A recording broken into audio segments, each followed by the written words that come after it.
you guys, it's Cece. Welcome back to my channel. Raid is celebrating its 6th anniversary and they've given us a teaser. Let's go take a look. I haven't looked at this yet. Let's do this teaser video together and see what they are bringing to us. Update 10.30 is just around the corner, with Raid's 6th anniversary being the focus. Alongside that main course, we'll also be serving up some tasty side treats for you to enjoy as well. So let's dive in with our latest sneak peek and see what's coming. First up, Raid's turning 6 years old. The Festival of Creation will be returning this year, packed with new events, gifts, and all the fun you'd expect from an anniversary celebration. This year's Festival of Creation is being held in Aravia, home of the elves. Think classy soirees, elegance personified, and high society. Fancy, right? The Bastion is getting a makeover, so get your finest silks ready. And that they do this as well. Like, I noticed it around Halloween and around Christmas, how they take that extra stuff. If the enigmatic and charming Armand's the Magnificent was the perfect host last year, then the graceful and sophisticated, aristocratic Lord Entertainer Fabian is certainly the man for the job this time around. Who's this? Sure, he's undead, but death is no excuse to stop the festivities. Fabian loves hosting parties, and that sometimes means dealing with unwanted guests. Oh, I'm blocking it. Hang on, let me move myself for you guys so you guys can see. So I'm noticing, I wanted to see the skills at the bottom here. So we have passive and then 3 skills. He's a crowd control powerhouse with petrification and true fear debuffs. Okay, so petrification, we have true fear. Skill cooldowns and a self-cleanse, all part of his kit. He's gonna crush it in Arena and Siege. No one ruins Fabian's receptions and gets away with it. You can get your hands on Lord Entertainer Fabian through a special fusion event running from March 10th to March 26th. Okay, so he's gonna be the 6-year anniversary fusion. So that is gonna be, as I said, starting on March 10th. Now, it is going to be my first time actually doing one of the anniversary fusions. And from what I'm understanding, what I'm seeing from people, what they've said is like, typically this is the fusion that you want to go for. You want to try not to miss this one because usually they're one of the ones that's like a little bit better than some of the other fusions they bring along. So again, this is what I'm hearing from people. Confirm for me if that's the case. Have you guys found that in the past when they've done previous anniversaries? Is this like the fusion that's like a must get, don't miss? That's what I'm hearing. So that's what I'm curious about. But we'll have some time to do that. I will have to make sure I am well prepared for this. Don't miss out on adding this graceful ghost to your roster. You can find all the details for this year's Festival of Creation on our dedicated website. There's also a little puzzle related to this year's celebration, and solving it will net you a sweet reward. Raid's 6th anniversary isn't the only thing coming with Update 10.30. We're also rolling out some live arena changes that we teased in one of our What's Next in Raid episodes. We're speeding up progress by increasing the points you earn per victory in silver tiers to 7 points, and reducing the inactivity penalty to just 1 point. Once you've battled your way into gold tier, that's it. Okay, so I'm not quite at silver or gold yet, but it is nice that they're doing this part. You've made it. No more dropping out. Speaking of and then I guess if you get into gold, then you won't be decaying. So that might also slightly help where I'm getting into arena, I'm getting paired up against people who are much, much stronger. And I'm assuming that is because of the decay. So once you get into gold, then hopefully that kind of adjusts the matchmaking a little bit. We're changing up gold tier as well. It'll now become a live arena seasonal league, complete with a live leaderboard. Each session will last for 4 weeks, followed by a 2-week cooldown before the next one kicks off. During this cooldown period, you'll still earn and lose points based on victories and defeats, and you're still aiming to climb as high as you can. For those of you who reach the top of the leaderboard, there are some seriously awesome goodies up for grabs. Oh, look at those rewards. Okay, so first place, well, with all of them, you'll have shards, you'll have some skill tomes in there, but you have the added mythical. If you can finish in the top 100, top 10, or the #1 spot on the leaderboard, you'll be rewarded with shards, gear, skill tomes, and more. Depending on the chest. Plus, don't forget to show off your exclusive new avatar frames. Nice, you get a nice your shiny ranking avatar. on friends and foes alike. There's also milestone rewards you can earn during a live arena seasonal league by gaining season points. The milestone's nice too. Once you've claimed them all, keep fighting and earning points to claim a seasonal chest. These chests contain artifacts and accessories.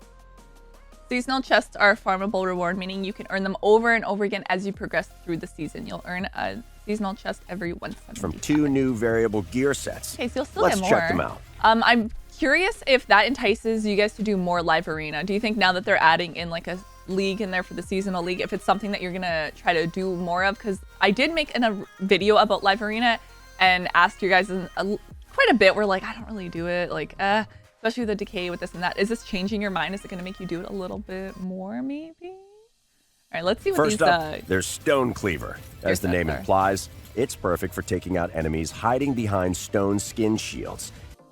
Okay, so counter to the stone skin, well, kind of a counter to your attackers nicely. Shield. As it's a variable set, you'll get different bonuses for equipping different amounts of gear. But at 9 pieces, you'll get 25% more attack, 30% more critical damage, 10% more speed. Ignore 20% of your enemy's defenses, and you'll deal 100% more damage to stone skin shields. Not hard to see why it's called Stone Cleaver. Yeah. The second set you can earn is called Rebirth. And then I think I can guess where this one's going too. Rebirth can make your revivers faster with an extra 32% speed, more resilient against debuffs with 60 points of resistance, and also grant them a bunch of unique effects. They'll revive allies with 10% extra HP and turn meter, get a block damage buff once per round whenever an ally is killed, and decrease the cooldown of an ally's skills when they get revived by the wearer. It's a real lifesaver. They have some very good revivers in this game, and if you're able to get that Rebirth set, which obviously now you want this for your revivers, right? Both sets offer advantage in PvE and I see where they're bringing it in. So whether you're crushing it in the dungeons or conquering the arena, these sets are here to help you dominate.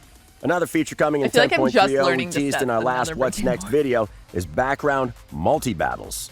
Once you hit level 45, you'll unlock this feature for all game modes across Raid where multi-battles are already available. All you need to do is set up as usual, and then tap the Start Background Multi-Battles button, and you're good to go. Multi-battle rules still apply, but here's the best bit. You won't have to sit and watch your champions fight. You can sort your gear out, summon champions, almost anything other than watching your team run multi-battles. Oh, and you can use background multi-battles with super raids at the same time. Lastly, but by no means least, we've got a little quality of life update for Siege coming. So multi-battles, something I am excited for. I'm glad they're bringing it into the game. But from what I'm understanding, there's a bit of limitations with it. It's new though. I'm sure that's something that they're going to change, but I do wish we could do a little bit more with it. Clan leaders and deputies will be able to set attack targets as high, medium, and low priority. It's a handy little way to help ensure everyone in your clan is on the same page. Knowledge is power, and knowing where to attack can make sieges more successful.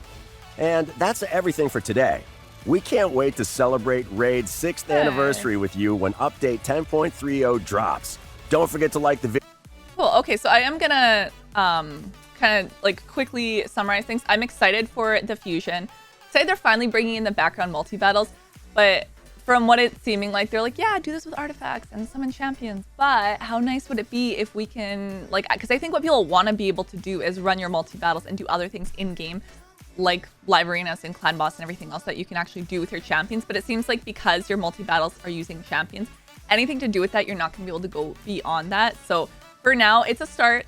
It's a start. We'll go with that. And then gear sets, I'm still learning gear sets. So for me, like, I'm probably nowhere near the point of worrying about it, but it is cool. They're very specific and specialized gear sets, which is nice. In terms of the 6-year anniversary as well, I know right now in game they have the right here. So the 2 extra legendary event that's going to be going on.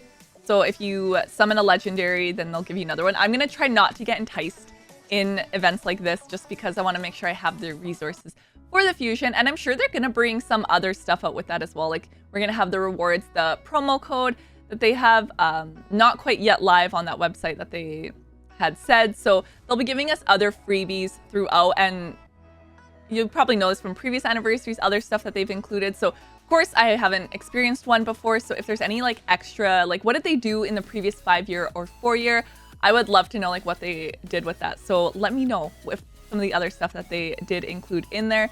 But there is also one other place that we can check here. I also wanted to check out the forum just to see if there's anything else that was in here, and it kind of summarizes everything. So obviously new champion, that is something that I'm for sure gonna go for. I'm gonna try to make sure I hang on to resources that I'm ready for it when it does happen, come into play.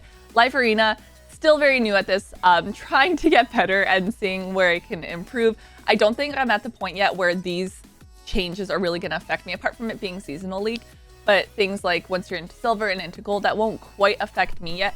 Maybe it'll entice you guys to do more live arena, though. That's something I am curious about, if that's a change that, you know, you're excited for. Background multi-battles, as I said, even they're saying like, oh, it's new to the game, we're still figuring it out. It would be nice if we can do other things in here as well with the multi-battles. Like I said, like doing some arena, running your clan boss. Hopefully they do bring that sooner rather than later coming into the game. But it's a step in the right direction. It's something at least you can run it and maybe go through your champions. Or at least if you're pulling shards, you know, you can do that way too. And then Siege, including that. But one thing in here I did notice, and something I was thinking when they're bringing new artifact sets, is they are giving us 100 extra slots. I feel like I need even more than that. And that could be me, because I am still, even though I've been cleaning up my artifacts, I am still hanging on to quite a bit. I'm not at the point yet where I feel like I know exactly, like, this is everything I need to sell, this is what I should keep. I personally would like more room in my artifacts. Do you guys agree? Are you in the same boat? Do you think we'll take the 100, but like 500 would have been great, right? Just like a little extra would have been nice. But regardless, that's kind of everything that's happening, everything we're getting. And then they do have included in here some rebalance on some of the champions that's going to be happening with 3 of those guys as well. But I did want to point out the extra slots we're getting, since we are getting 2 new artifact sets. I'm excited to celebrate my first anniversary in Raid. I appreciate you guys welcoming me into this community, into this game. You guys have probably been here before with their anniversaries and you know what to expect. So if there's anything specific I need to do to prepare for this fusion, then I will appreciate that advice as well. But let me know if you are excited for this update, if there's anything specific that's sticking out to you that you are looking forward to. If you download Raid Shadow Legends using my link, I'm actually going to start you off with the free legendary champion on day 1. And then at level 10, level 20, and level 30, you'll get yourself an epic. That is 4 amazing champions that you can get just by downloading using my link. Now that you've downloaded using my link, you want to make sure that you are entering a new player code. You do have to enter this within 72 hours of actually downloading the game. The code that I suggest using is MonkeyKing. This is going to get you Sun Wukong, who is a legendary champion who is very good, but only here for a limited time. So you're going to want to make sure that you claim that. Be sure you subscribe so you don't miss out when I take you along my journey of getting this fusion. I'll see you guys next time. Bye! Next level.